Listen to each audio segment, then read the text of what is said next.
Hi guys, I wanted to do this unscripted, unplanned video because today my channel hit the magic 100 subscribers milestone, and to celebrate I wanted to do something special which I haven't done before, because for me this is a big thing. In 6 weeks I've been able to interest so many of you, and I'm really delighted. Today what I wanted to do is to show the personal side of me and show you where I live. I live in the west of London, and this is actually my most favorite place in London. This is called Chiswick Business Park. I'm just going to walk and talk.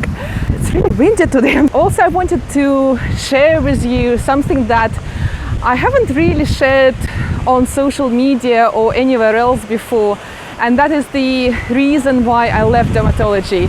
Many people ask me why I decided to leave. It's meant to be a derma holiday, but nonetheless there were several reasons which I will talk about in this video. So I did my medical training in the University of Cambridge here in the UK, and I always felt I was really successful without trying too much. I didn't really stop and think whether that was really the right career path for me, and as many of you, I always thought I wanted to help people and medicine seemed to be the logical option to do so for somebody who did well academically. What many of you don't know is I actually had doubts right away from the first year after medical school. Many times fantasized about being a medical secretary, because to me it seemed like still doing something medical but without the responsibility of a doctor. But of course that seemed like a silly option, and at the time I didn't really know about any other options, and I didn't know about career coaches. It felt wrong to even Google alternative careers for doctors. I spent many nights between my shifts thinking what option would be the best one for me, and none of them kind of spoke to me.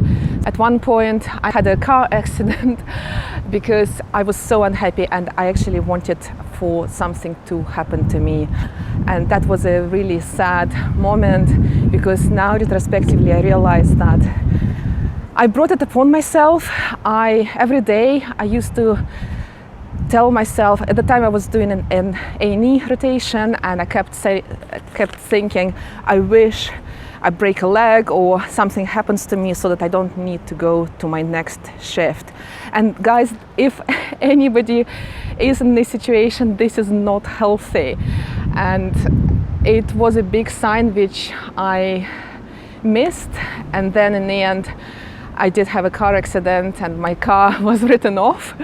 Luckily I didn't have injuries myself apart from the mental scarring, and that night when I was driving from my A&E shift, a little deer came out from the middle reservation of a big motorway and hit my car head on at 70 miles per hour. The irony is I went in and did my shift that night despite feeling like a complete wreck. So it just shows that doctors have such high level of conscientiousness, and we put our work and colleagues and patients first. So that really was a big deciding point for me when I thought that something has to be done, because my health was suffering. I didn't have any plans. What I did, I literally just put in a resignation letter, which was accepted by my program director at the time, who told me, sort yourself out, we can give you compassionate leave for a week, and then you have to come back. There was no other support offered. Then I spoke to my previous program director, who told me I was being nuts for leaving training. Cutting a long story short, I went back into training, back on the treadmill, which felt a lot more comfortable for somebody who didn't have a plan B. But sense of being unfulfilled remained. Then I successfully applied for a dermatology training and got a place on the first application, which was a big achievement for me.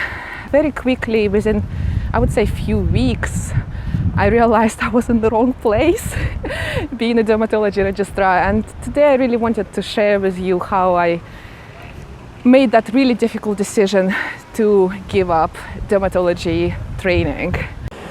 I felt extremely guilty and ungrateful being in that situation of privilege of being a dermatology registrar, especially that, at least in the UK, it's a highly competitive specialty and people tend to apply many times. I certainly have friends who have tried to do this for several years. So I felt I was being really ungrateful, but at the same time I thought it was time to do something about being unhappy, unsettled, unfulfilled. And again, still, this was 2013 and I didn't know about career coaching, so I had to figure it out myself. So I identified medics who had left medicine, including those with whom I studied at Cambridge, and I just asked for coffee chats. Notice I'm intentionally avoiding the word networking because I know that many of you feel uncomfortable about the whole concept of networking, but in the end of the day, all it was is just coffee chats, trying to understand my options. So I met with one of the guys with whom I studied medicine, Michal Sinha, and to this day I'm eternally grateful to him for changing the course of my career. There is something in this saying that one person can change your life, and that's what he did for me. During that really brief encounter, he asked me, what do you actually want to do? Because at the time I was thinking of applying for management consultancy roles, and he was at Boston Consulting Group, so I thought he would help me to prepare for an interview. I just told him that I love connecting people with opportunities. This was a little bit of a motto for me, it still is. And I said to him that I love helping people with their careers and professional development. And he said, why are you going into management consulting? We don't have this in our day job. He said, you should develop your career based on your strengths. And I said, can I do that? Is it really allowed? So that was a big turning point for me. It was almost like being given a permission to do what I really enjoyed and what I really wanted to do. Of course, I had lots of questions how I would make a living out of it. But Michal said, just start doing this and you will figure it out as you go. And this turned out to be true. So back to dermatology. What I did like about it was the detective work you have to do when people present with complex systemic presentation.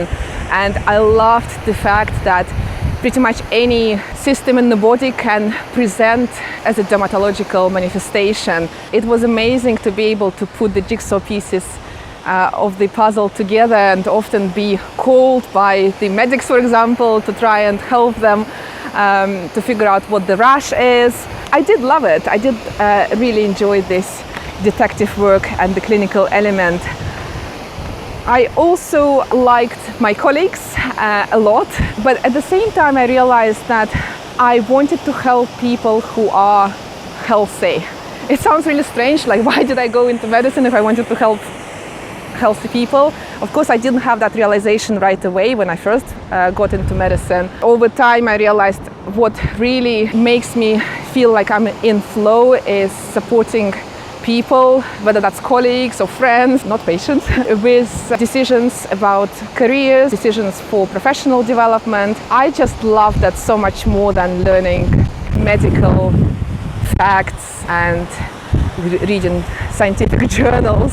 What I didn't like about dermatology, and this was an absolute top reason why I think I left, well, there were top 2 reasons. I hated surgery.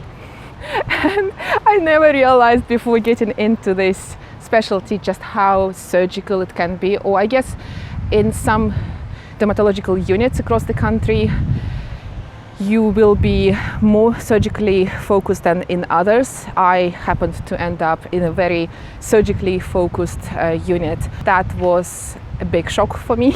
The second reason was constantly having to apologize to patients for overbooked clinics. Of course, the NHS has been struggling over the past few years, but in reality what it means, I would have double, triple bookings and patients would be waiting for hours, and I would have to be the one apologizing for clinics running late without being able to explain the real reason. So I always felt like a failure. I was failing the patients for making them wait, but at the same time I was also I felt like I was failing them for not being able to spend more than 5-10 minutes with them during the consultation, even though they deserve that because they had been waiting for this referral for several months. Yet there I was thinking, I just want you to get out of my room and I just need to get on and see the next patient. And that didn't feel good. That felt like I wasn't doing what I was there to do as a doctor. So I think essentially what this was boiling down to, my values were not being met. And it's very important in my message now when I work with coaching clients and advise doctors about careers. I always say you have to know your values and your priorities, because we all have different priorities, deal breakers. One of the exercises I developed is a PRET exercise, which I will share a link under this video and you can go through those yourself. I wish I had that exercise when I felt really confused in clinical practice, but essentially they were critical clashes with my values in terms of the sort of people I wanted to serve. So rather than patients, I wanted to work with healthy people, but help them with personal, professional development, rather than physical manifestations of health problems. The work environment, there was a big clash in terms of only having a few minutes for a patient when I felt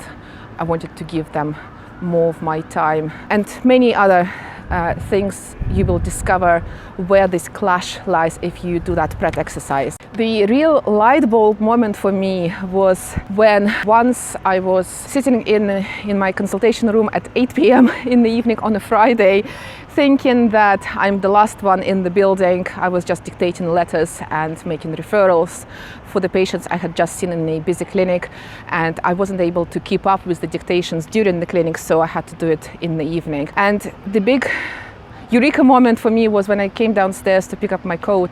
I saw another registrar, so somebody who was only 2 years more senior. She was speaking to her boyfriend on the phone and saying that no, she couldn't come for a meal on Friday night. This was already past 8 p.m. because she had too much work to do. And I thought, this is crazy.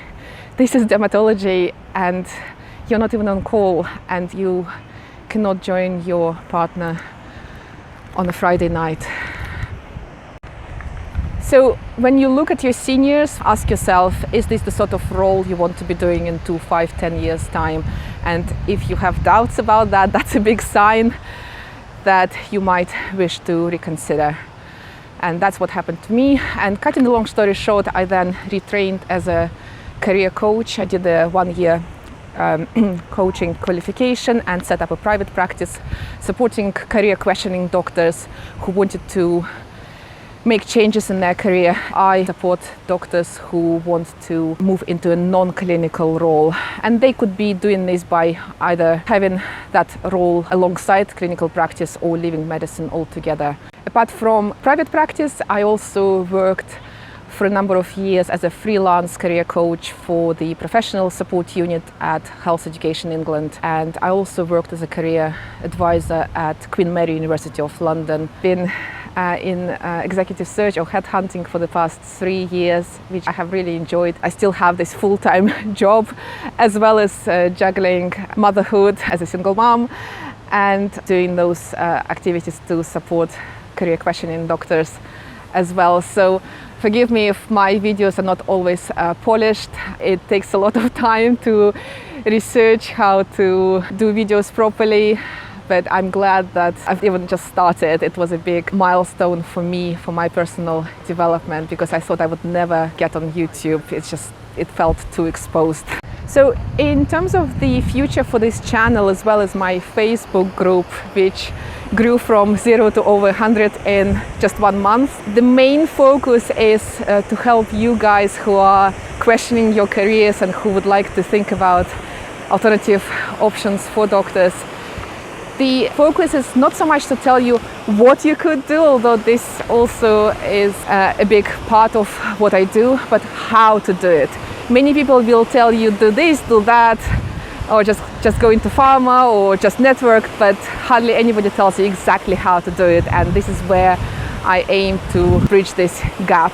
One thing is to be told what to do, but you may feel like you just can't make that first step because you don't know how. I want you to be able to take those steps in a logical, systematic and structured way. That's what I will help you do through my video tutorials on YouTube, as well as interviewing other medics who have successfully made transitions out of medicine and get their tips and advice as well. If you haven't yet had a chance to subscribe to my YouTube channel, please subscribe and hit the bell notification button so that you get notified straight away every time one of my videos is uploaded. I look forward to seeing you across my social media channels. I will post the links to them in the description box below. And until then, bye bye.